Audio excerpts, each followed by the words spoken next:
present a case of a 36-year-old male patient who came to our ER department with complaints of headache, vomiting and fever since 3 days.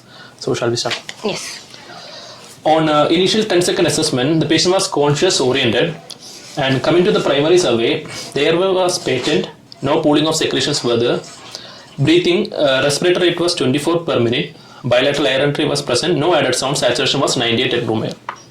Circulation, pulse rate was 64 per minute, BP was 120/70, all peripheral pulses were felt. And disability, GCS was E4, V5 and M6, and pupils were bilaterally 2.5 mm equally reacting to light. And he has a pain score of around 6. Okay. So at this point of time, we have put a large bore IV cannula, and blood investigations were sent for CBC, CRP, electrolytes and RFT. And injection PC analgesics was given for this patient. Injection PCM paracetamol 1 gram IV stat was given. Then coming to the exposure part, temperature was 98.6 degree Fahrenheit and GRBS was 130 milligram per deciliter. And we reassessed the primary survey. The airway, breathing and circulation was normal, and disability's pain score decreased to 2. Pain was decreased. Now coming to the secondary sample history. It's a 36-year-old male patient with no known allergies, known case of systemic hypertension and a recurrent meningitis. Okay. It's presented to ER with the complaints of moderate to severe headache. It is continuous in nature, throbbing type, along with photophobia and phonophobia. And it's associated with multiple episodes of vomiting, which was projectile in nature and not blood stained. And history of on and off fever with chills were also present for 3 days. Also gives history of watering from the nose, which is unable to sniff back also. And he has no history of LOC, seizure, altered sensorium, visual disturbances, a history of trauma, rashes or dysuria. And past history, he has a history of trauma 15 years back and history of head injury, but no records were available for this. And he has a similar episodes of headache, fever, so 15 years back, and was diagnosed with viral meningitis and was treated there. And recur episodes before 7 years and 4 years also, and treated in similar fashion. So and since last 15 years back, he had this trauma, following which he started developing meningitis. Like once in 3-4 years, he started developing. Okay. Then similarly 7 years and 4 years back also, he has a similar episodes, and he was treated same manner. And 1 month back, he has a similar episodes like headache and fever. Then he consumed a tablet acyclovir by himself. He bought from a medical store and he consumed it by himself. And now also he came with similar complaints and came here for not subsided. He came here for further management. And he is on a tab metoprolol XL 50 mg for systemic hypertension also. And coming to the general examination, no pallor, icterus, cyanosis, clubbing lymphadenopathy edema was present. And systemic examination, CVS S1 S2 was heard, no mama was heard. Respiratory system, bilateral air entry was present, no added sounds. Perabdominal examination, soft and bowel sounds were present. And CNS examination. Ideally, CNS examination should come first. Yeah. Okay. Okay. So CNS neck rigidity was present, and Koenig sign was positive for this patient, and Brudzinski sign was negative, and power was 5/5. How do we do Koenig sign and Brudzinski sign? Koenig sign will put the patient in supine position. We'll flex the hip by around 90 degree, and while extending the leg, he'll be having some pain. If the patient is conscious, he will tell of pain at the thigh region. The hip will be flexed and the knee also will be flexed to 90 degree, and we will be slowly attempting to extend the knee. That time we will be feeling a contraction in the hamstring muscles. And Brudzinski sign will be flexing the neck, so that he'll be there will be flexion at the hip and knee joint of the both of the So neck rigidity and Koenig's was positive for this patient, and power was 5/5 out of on all the upper limb and lower limb, and Babinski was bilateral plantar response. Okay. So at this position, at this time, then we reassessed the primary survey. It was pain subsided, airway, breathing, everything was normal, and now at this point of time, we suspected some meningeal signs were positive for this patient. So and neck rigidity was it can be positive in SH, subarachnoid hemorrhage. So we initially sent the patient for a CT brain, so to rule out any intracerebral bleed, and it was within normal limit, no bleed was there. So when all will you do a CT in a patient presenting like this, headache, vomiting, like that? When all will you do CT? First of all, if the patient is known case of hypertension only patient. So if there is any hypertension, to rule out any hypertensive bleed is there, now you can do. And if there is any intracerebral edema, if there is any ICT raised and all, so to rule out any intracerebral space occupying lesion is suspecting, all those conditions we can do. If we are planning for an LP, lumbar puncture, to rule out any IC, if there is any increased raised ICP features or edema. We can do and then you told SAH. We are suspecting SAH. This patient, what is the most probable diagnosis? It can be recurrent meningitis, because he are already history of meningitis for 3 to 4 episodes, so it can be a recurrent meningitis. So we have a history of trauma, and he is having some watery discharge, so it can be a CS of rhinorrhea that causing infection. Usually, what all are the type? How does a meningitis come? There are many ways of spread. No, it can be directly spread, direct spread by trauma, traumatic history, direct spread, or by like if the patient is having another size like sinusitis, otitis media like that. Now by hematogenous spread also it can. So there is a trauma related direct impact, or any neurosurgery, KEL procedure, anything causing a direct this thing, or it can be because of any local infections like otitis media or any nasal sinusitis, this thing, or hematogenous spread from a pneumonia or something. Okay. So this patient we are suspecting the CS of rhinorrhea as the cause for meningitis. Okay. And CT we will be doing to rule out all these things. And you told before LP we will be doing a CT scan. In all meningitis patients, should we do a CT scan before LP? If you're suspecting any kind of like raised ICP features, like or any new onset, like any space occupied lesion, and also any case of severe immunocompromised patients, we're suspecting any abscess or collection. Also any features of any papilledema or any new onset seizure, or arrival any new onset of focal deficit. Then we can think about doing a CT. Okay. But not mandatory for all patients. All patients, no need. But if these things are there, then we will have to do a CT before LP. So CT was within normal limit. So we have planned for an MRI with contrast, and it shows a mild diffuse pachymeningeal thickening with enhancement with early intracranial hypertensive features were there. Okay. So after that we planned for a CSF analysis, and lumbar puncture was done for the patient and was sent for further investigations. Okay. So before doing our MRI, there will be some delay in doing MRI, and before waiting for this LP, CSF results and all, we can start with the antibiotics. Antibiotics can be started. So how will you start managing this patient? So if we are suspecting a meningitis for the patient, so initially we can give a steroid dose. That dose can be given, followed by the antibiotics can be started. And why first steroid? Because steroid we mainly use Dexa will be used because it crosses the blood-brain barrier, and if you are using antibiotics, it will destroy the bacteria. If the bacterial meningitis, it will destroy the bacteria, and if mostly the bacteria will be encapsulated bacteria. So this encapsulation can cause a local irritation.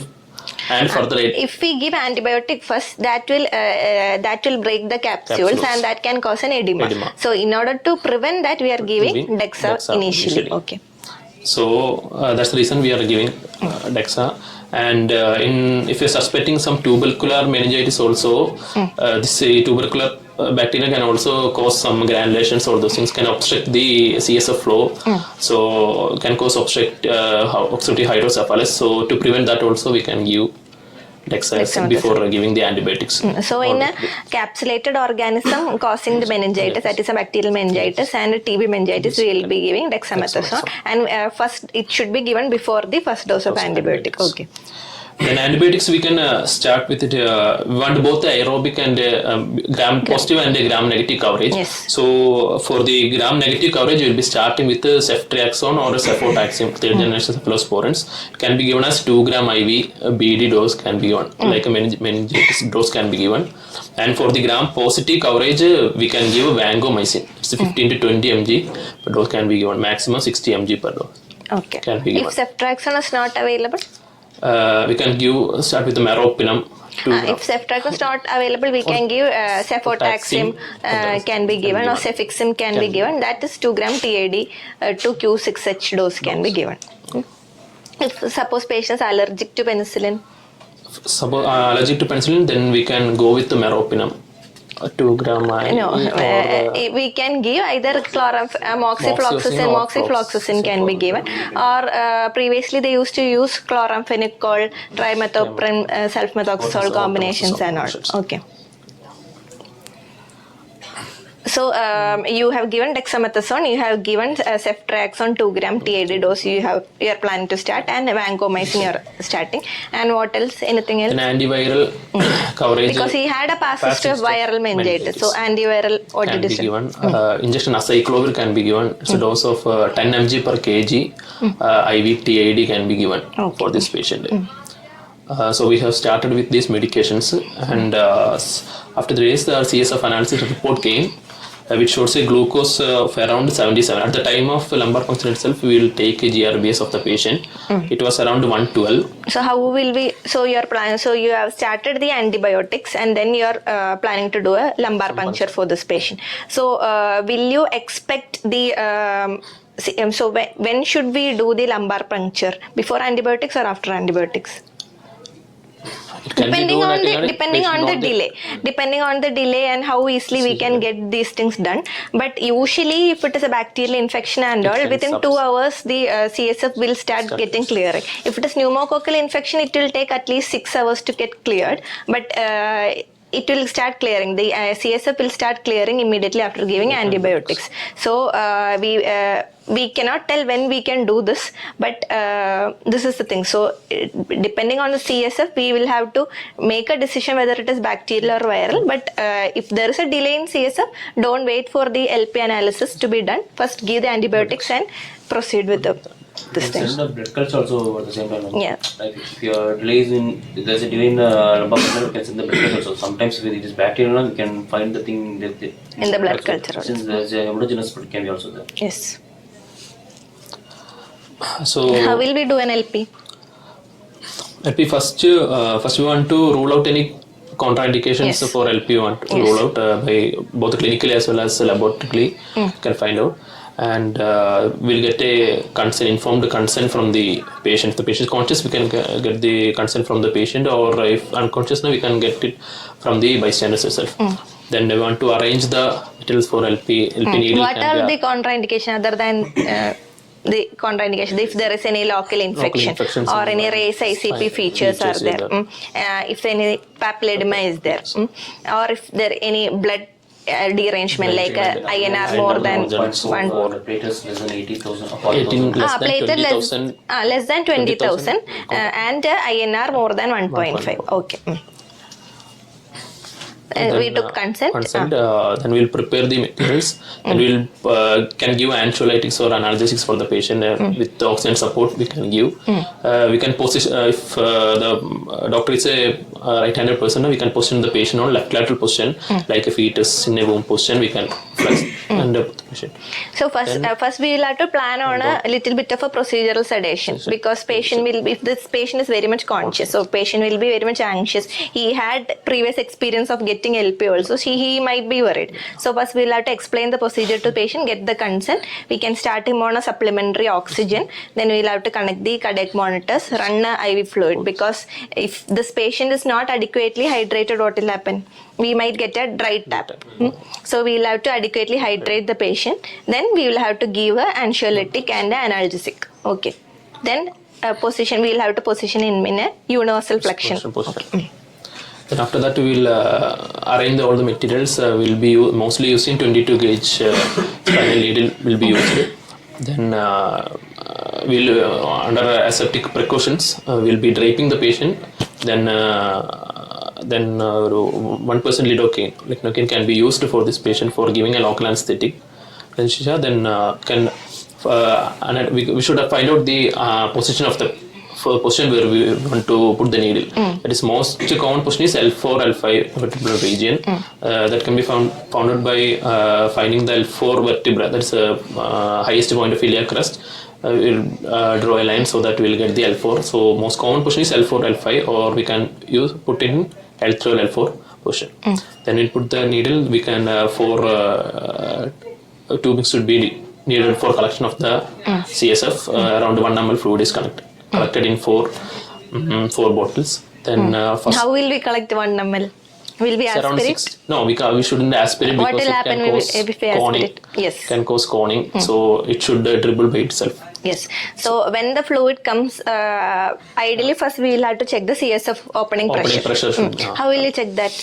we can connect the manometer directly, or if no manometer is available, we can directly connect an IV fluid set. IV set, and we should make it perpendicular to the patient so that it is straight. And depending on how much centimeter it is raising, it almost corresponds to the CSF pressure. Okay. And if it is high, 20 is normal. About 35 is more in favor of a meningitis. yes. So if it is high, that means the patient is having increased CSF pressure is there. So what should we do while taking the sample? We shouldn't remove it totally. You shouldn't remove the stillet totally, because the flow will be very much high. That can again cause the coning to happen. So we should do a guarded LP. How will we do guarded LP? We'll be slowly removing the stillet so that the only partially stillet will be removed so that the fluid will be coming so slowly so that no fluid will be rushed. So okay. And we will be collecting it in different sterile bottle. Each bottle we will be taking almost 16 drops or 1 ml. Okay. And the number like 1, 2, 3, 4. We should know. So that it will be easy for us to send for let's say initially from those. Yes. Okay. it should be then the sample should be given for the culture, but if first sample and fourth sample can be given for gram staining or those things. Cytology. Gram staining usually only in 10 to 40% we will be able to see the organism in gram stain. Okay, first we should send for the cells, proteins, glucose. These things should be sent. Differential counting, cytology, and cultures. Better to get the GIBs also for the Yes. We should take a corresponding sugar, and the glucose of this thing also should be sent. Yes. So what was the result for this patient? The result came to be glucose was 77.5 and the protein was 123.2. What was the corresponding GR base? It's 112. 112. Okay. Then Protein was 123.2. Elevated. Glucose was 77. Total cells was 142 cells per millimeter cube, and this was lymphocytic predominant. Okay. So glucose was almost normal to only protein was little bit raised. Elevated. Then cytology was 142 cells were there, which was lymphocytic predominant.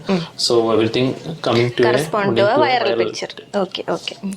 Then AFB was also negative. Culture has no growth also. Okay. Suppose we have some more delay in doing an LP. Suppose if the patient is not cooperating or giving a consent, and we are highly suspecting meningitis. We told in this patient we started a gram negative coverage ceftriaxone, gram positive coverage vancomycin was started, and dexamethasone we gave before the antibiotics. Did we give an antiviral? No. Acyclovir also was given. So what all will we suspect according to this age of the patient? Like if it is an elderly patient, what else should we give? We should suspect listeria. Then inspection can be. So for that we can start with injection ampicillin 2 grams. 1 gram 6th hourly. 2 grams 6th hourly should be given. If it is a neonate, listeria risk is there. Along with that, E. coli risk is also there. E. coli risk is also there. For if this patient is immunocompromised, there is a risk of tuberculosis also. But anti-tubercular medications only after the LP report only we will be giving. Okay. Then if this patient had a recent neurosurgical procedure and all, we should suspect more of a gram positive like a Staphylococcus aureus more than the gram negative these things. Okay. Yeah, Candida can be there. In immunocompromised also, Candida and fungal infections can also be there. And in unvaccinated patients and all, we should suspect H. influenza. So we got it as a viral meningitis. Okay.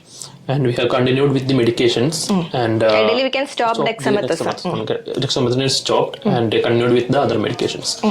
And we have suspected a CSF rhinorrhea also for the patient. Yes. So we have planned for a cysternography also for the patient after resolving his present issues. So antibiotics were continued, patient was treated for the same, and cystonogram only when the patient comes for review, not when the patient is having an infection. Okay. That's it. Anything else? Okay, thank you. For the process.